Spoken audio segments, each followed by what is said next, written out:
మీకు తెలుసా శివుడి భక్తుడు మార్కండేయుడు మృత్యువును ఎలా జయించాడో అని?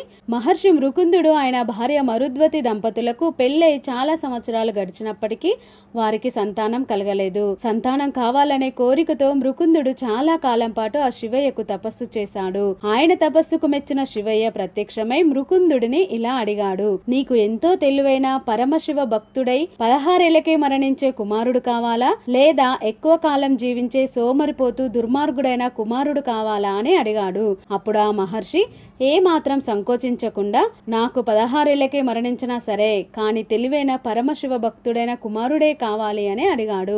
ఆ శివయ్య ఆయన కోరిన వరాన్ని ప్రసాదించాడు. అతడు కోరుకున్న ప్రకారం మార్కండేయుడు జన్మించాడు.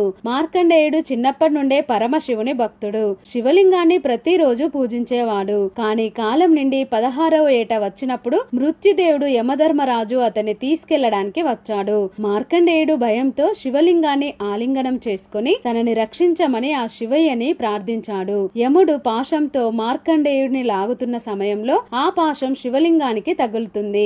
ఆ క్షణాన ఆ శివయ్య కోపంతో త్రిశూలంతో ప్రత్యక్షమై మార్కండేయుడిని కాపాడి యముణ్ణి చంపుతాడు. ఆ రోజు నుండి మార్కండేయుడిని మృత్యుంజయుడు అని, కాలకాలుడు అనగా కాలాన్ని జయించిన వాడిగా పిలుస్తారు. తర్వాత దేవతల కోరిక మేరకు ఆ శివయ్య యమునికి తిరిగి ప్రాణం పోశాడు. అందుకే ఆ శివయ్యపై నమ్మకం ఉంటే ఎటువంటి బలమైన శత్రువైనా కూడా మనల్ని తాకలేడు. అంతేకాదు మరణాన్ని కూడా జయించవచ్చు. ఈ కథ తెలిస్తే ఓం నమః శివాయ అని కామెంట్ చేయండి. ఇలాంటి ఇంట్రెస్టింగ్ వీడియోస్ కోసం ఇప్పుడే మన ఛానల్ ని సబ్స్క్రైబ్ చేసుకోండి.